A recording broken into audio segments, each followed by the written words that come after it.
Julian Newman. He's a name that is very popular in the basketball community, but usually not in a good way. When he was a kid and was a lot younger, many people really liked and supported him and thought he would be a future prodigy that would make the NBA. In 2020 now, Julian Newman is not even ranked in his class and has only gotten one offer, which is from the University of Texas San Antonio, and has not gotten anything else since.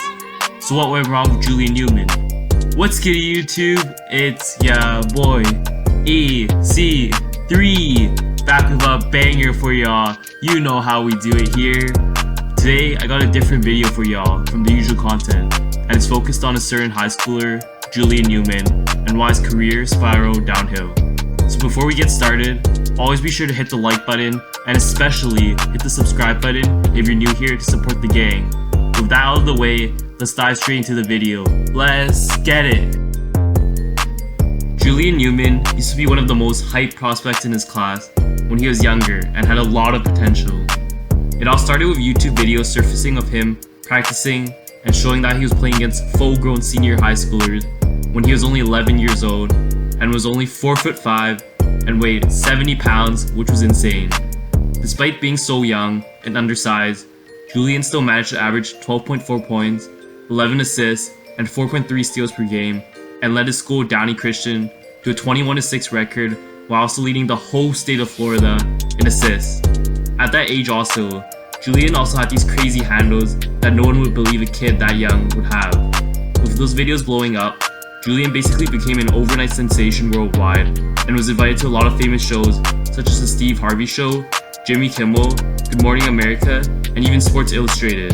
From there, Julian basically became a star and everyone loved him at the time since he was still a kid and was very humble. To top it off, Julian was also shown to work hard tirelessly day and night with his dad, which made him beloved even more by the internet. As a result, with so many fans, colleges started to take notice of Julian Newman at such a young age, and he was on a lot of their radars when he grew older. At this point, Julian was so hyped and was on so many big channels such as Ball is Life, Elite Mixtapes, and ultimately destined to be a prodigy and had high hopes to make the NBA, but this is where his story came crashing down. Up to his sophomore year, Julian Newman was still playing proficiently, but this is where his career would start to shatter, and we can classify his downfall into three main categories. The first one, which is probably the biggest issue, was Julian Newman's height. Julian had basically stopped growing from sophomore to junior year, and it was evident he wouldn't grow much anymore since he was already taller than his mom and dad, which showed his genetics had reached its limit. As a result, to this day, Julian is only 5'7", which is way too short for today's NBA, and the NBA's average height, based on recent reports, is 6'7", which is literally 12 inches taller than Julian, and means players can shoot over him easily.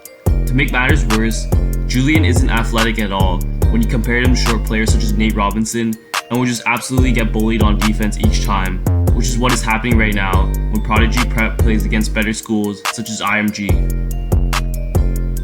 The second part to why Julian didn't receive any other college offers, which is just as big of an issue as his height, is Julian's attitude. Julian is one of the worst attitudes I've seen in a basketball player since he is extremely cocky and way too overconfident.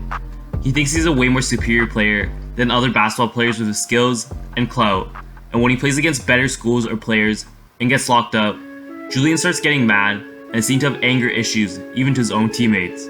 In the IMG game, Julian Newman threw a chair at an opposing player because he was pissed off at that guy, which was just ridiculous to watch. I don't want to sound like a hater, but Julian cannot control his temper at all, which is a complete turnoff for college coaches. Coaches want players that are coachable and will listen, which Julian Newman does not fulfill and is always seen to do what he wants to do due to his dad being the coach in high school. As a result, this was a significant problem since Julian was very humble as a kid, but started having attitude problems in his teens, which cost him a couple scholarships at the minimum. Finally, Julian Newman's last issue is how he plays the game of basketball. Ever since his sophomore year, Julian Newman has become an extremely big ball hog and doesn't pass the ball. I've seen full games that are not highlights on YouTube where Julian Newman would drive into the lane and the defense would collapse on him, but he wouldn't kick out to his teammates and would take a heavily contested shot, which usually results in him being blocked. This happened multiple times, and for a lot of possessions, his teammates would just stand around, since they knew they were not going to get the ball. To make matters worse, Julian takes way too many unnecessary dribbles, which is completely pointless since he still stays in the same spot. He could honestly just blow by his defender in 1 or 2 moves, but decides to spam dribble moves in order to flex on his mixtapes. The last thing is his shooting. In non-highlight videos, Julian's shooting numbers are atrocious, and he is so inefficient on the court, which is such a major problem. At that height, Julian must be able to shoot a lot more efficient, which is the last factor in Julian Newman's failure.